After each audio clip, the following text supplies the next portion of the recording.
Jadi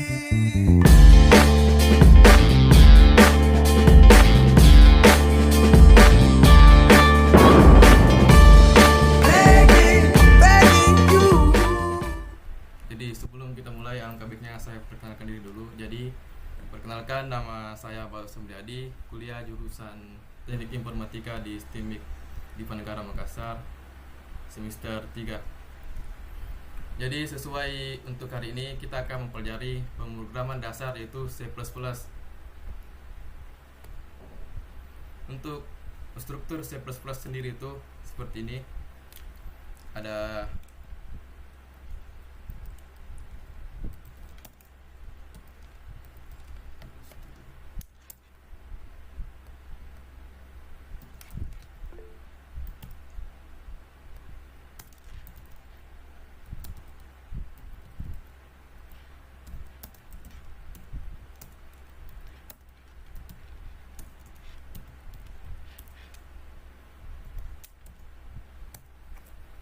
jadi mungkin untuk teman-teman kentara juga ininya untuk tampilan source code-nya.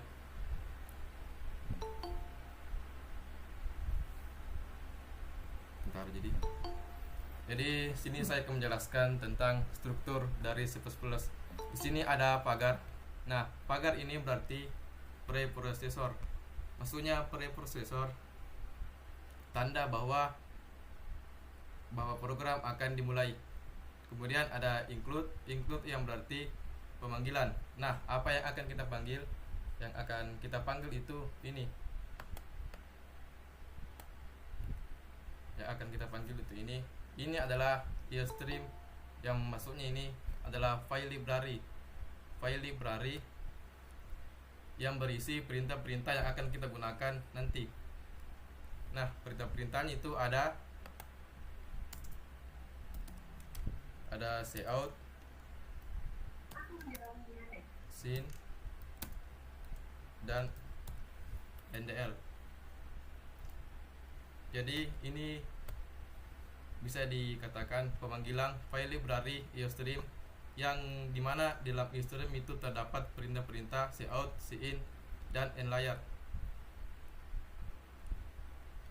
Terus di sini ada using namespace std, yang berarti kita menggunakan perintah-perintah yang terdapat dalam namespace std. Karena sebetulnya ketika kita menggunakan cout, cin, dan nlayer di sini, jika tanpa kita menggunakan ini, berarti untuk pemanggilan perintah cout, cin, dan nlayer ini kita menggunakan std.2 baru cout. Seperti ini. Daripada kita tulis terus-menerus std-nya tiap berapa kali digunakan perintah cout, alangkah lebih baiknya kita langsung panggil saja di atas. Seperti ini. Kemudian di sini ada int main, buka kurung, tutup kurung. Ini buka kurung, tutup kurung ini menandakan sebuah fungsi. Kemudian di sini ada main artinya utama. Jadi jika dibaca ini berarti fungsi utama. Kemudian di depannya ada int, yang berarti tipe data yang digunakan untuk fungsi utama ini adalah integer. Bisa juga kita tidak perlu menuliskan tipe datanya seperti ini, karena fungsi utama itu dia akan secara default memilih tipe data yang digunakan, yaitu integer.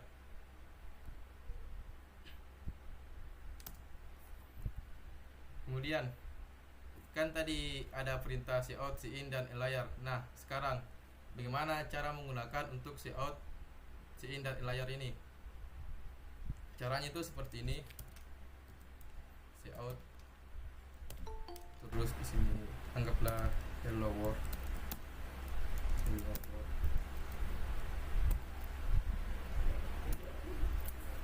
Nah, jika kita tulis seperti ini, maka nanti jika dijalankan yang akan tampil adalah hello world. Oke, kita coba.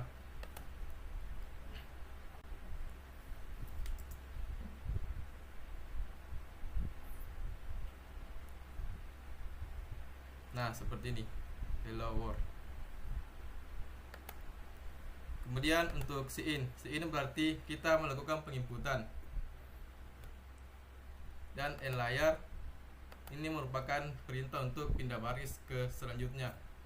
Nanti saya jelaskan.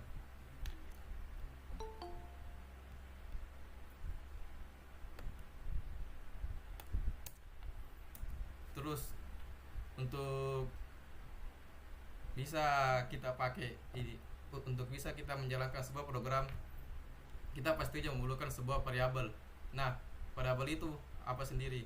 Variabel adalah tempat penyimpanan atau sebuah wadah penyimpanan dari sebuah nilai yang sifatnya itu sementara.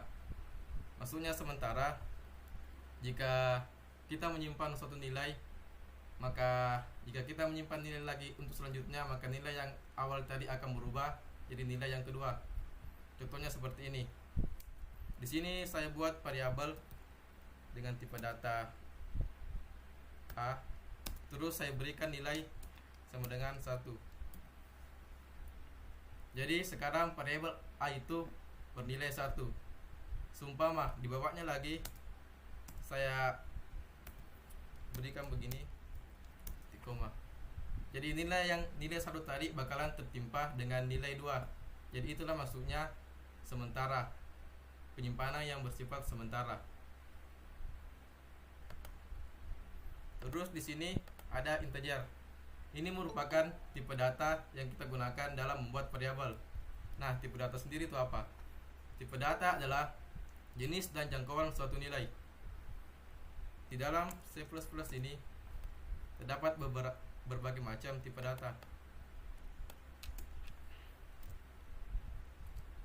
Tipe data yang paling pertama itu adalah integer. Kemudian yang kedua itu ada float. Dan ada juga char. Kemudian double. Nah, di sini untuk tipe data integer sendiri dia mengenali jenis nilai numerik.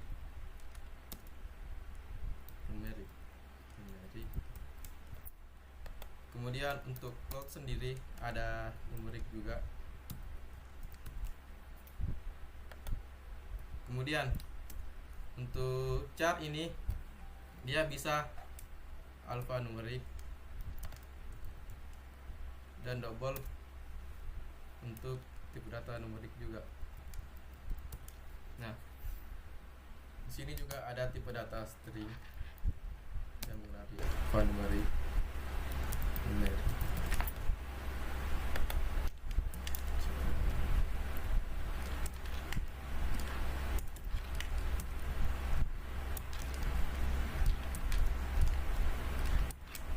Seperti ini.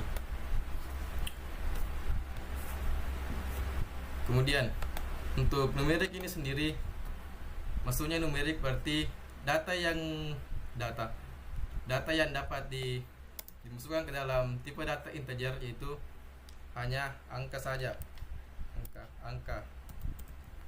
Angka seperti 1, 2, 3, 4 sampai 9. Kemudian untuk float juga bisa masuk angka, tapi dia hanya bilangan pecahan. Karena numerik sendiri ini terbagi jadi 2, ada bilangan bulat dan bilangan pecahan.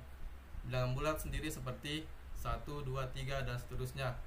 Kemudian untuk bilangan pecahan sendiri seperti 1,2, 2,3 begitu. Kemudian untuk alphanumerik itu kita dapat memasukkan huruf, angka dan simbol.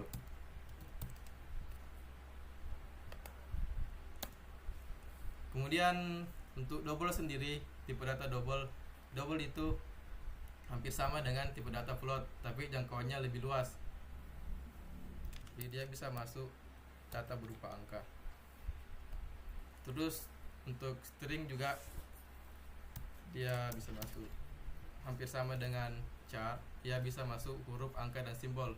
Tapi perbedaan yang paling utama itu untuk char ini, dia hanya mengenali satu karakter tok saja. Jadi seumpama kita input nama seseorang, dia yang masuk ke variabel char ini hanya huruf awalnya saja.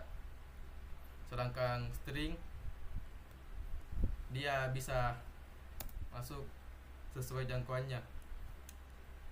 Terus untuk tandanya itu, kalau biasa untuk tipe data char, dia ada tandanya seperti ketik satu, dan string ketik 2. Mungkin itu perbedaannya, tinggal kita aplikasikan di programnya.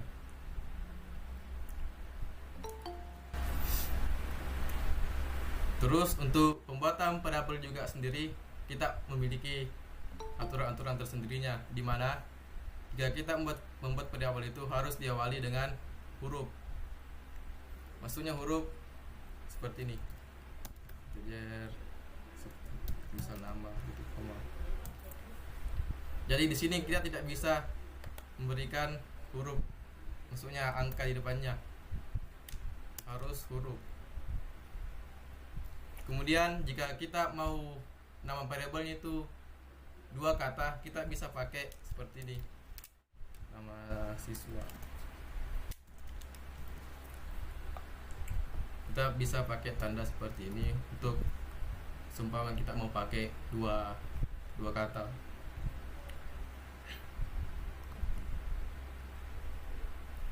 Terus syaratnya lagi tuh, dia harus memiliki tipe data. Nah, tipe datanya itu seperti ini. Tipe data yang digunakan itu seperti ini. Ada integer, ada char seperti yang tadi.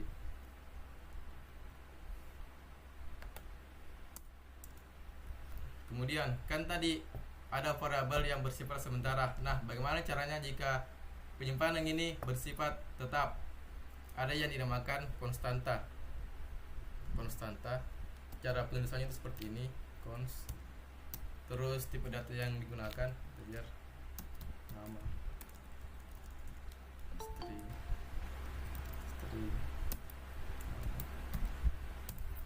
terusnya di sini string ya.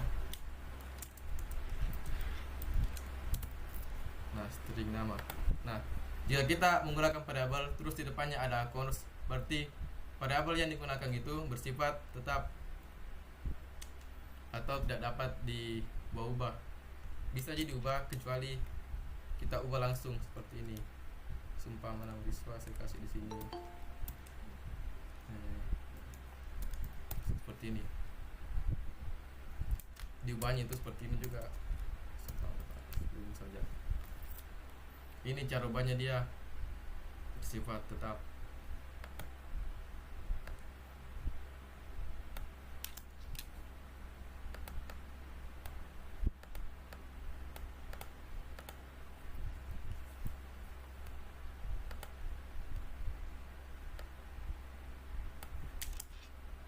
Terus kan tadi sudah variabel, jadi sekarang kita di mana variabel itu pasti ada nilai yang akan dimasukkan, nilai akan diproses. Nah, jika kita memproses suatu nilai, pasti kita butuh yang namanya operator. Di operator sendiri itu terdapat ada 4 jenis. Yang pertama itu aritmatika.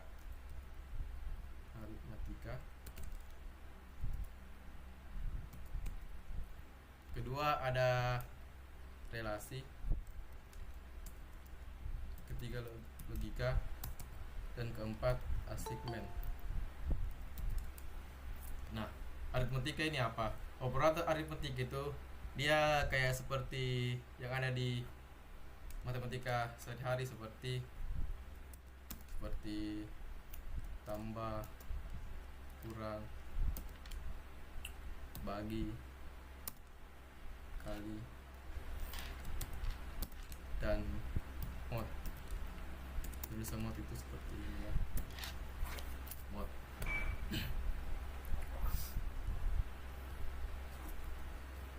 Untuk contohnya kita lihat seperti ini. Seumpama di sini saya mau cetak cout 1 ditambah 2 seperti ini. Ini contoh penggunaan operasi aritmatika. Lihat apa yang tampil dulu. Nah, sini yang tampil 3. Jadi operator aritmatika itu dia membandingkan numerik dan numerik sehingga menghasilkan numerik seperti ini tadi. Numerik dan menghasilkan numerik, yaitu 3 yang tampil tadi. Kemudian ada operator relasi. Operator relasi itu sendiri seperti ini. Ada lebih kecil, lebih besar, lebih kecil sama dengan, lebih besar sama dengan, dan sama dengan, dan tidak sama dengan, seperti ini. Jadi operator relasi itu dia membandingkan numerik dengan numerik sehingga menghasilkan boolean. Nah, boolean sendiri itu apa? Kalau boolean itu merupakan tipe data yang dia kenal itu cuma 2, yaitu true dan false. Ini bandingkan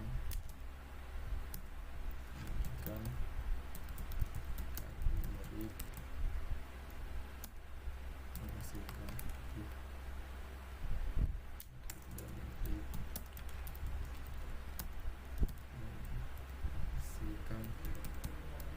numerik.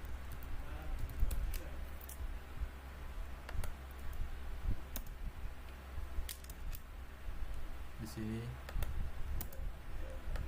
ada relasi itu membandingkan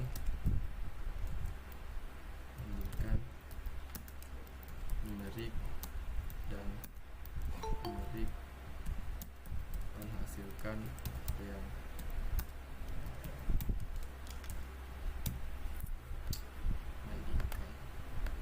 di sini bisa lebih tepatnya mengoperasikan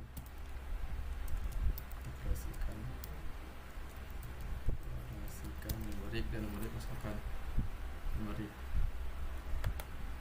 Kemudian untuk logika sendiri itu kayak mungkin teman-teman ada yang pernah dapat kayak tabel kebenaran yang berisi and, or, dan not.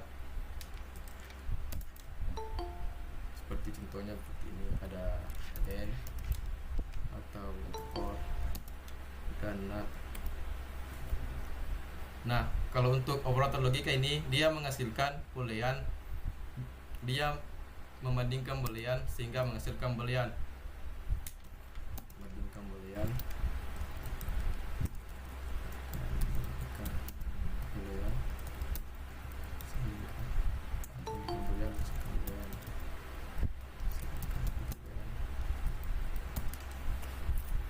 mungkin untuk operator logika seperti ini. Kemudian ada operator assignment, contohnya itu seperti ini, sama dengan, yang berarti pemberian nilai, pemberian nilai.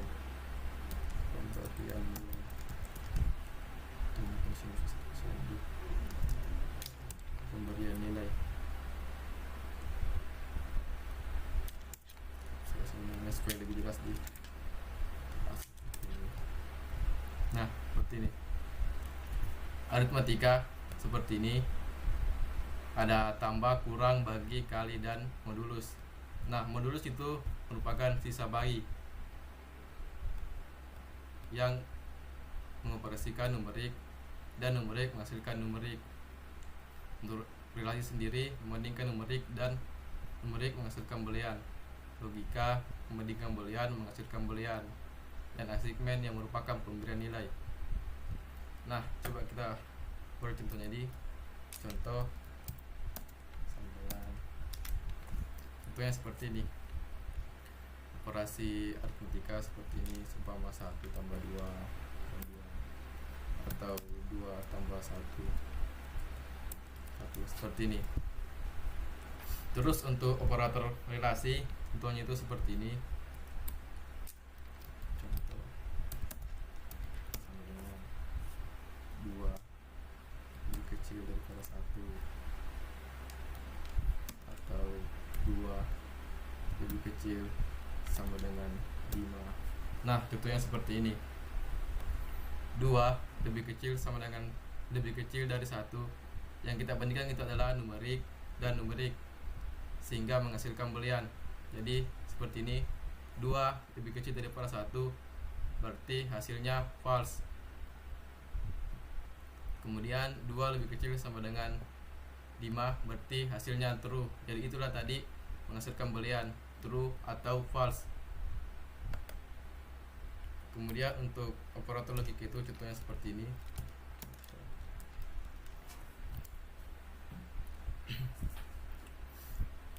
Jadi kalau operator logik itu biasa digunakan bersamaan dengan operator relasi, karena kita cari dulu nilai booleannya, kemudian kita bandingkan nilai boolean tersebut. Seumpama seperti ini, 2 sama dengan atau 2 lebih kecil sama dengan kecil 3, dan 2 lebih kecil dari 5. Nah, contohnya seperti ini untuk operator logika.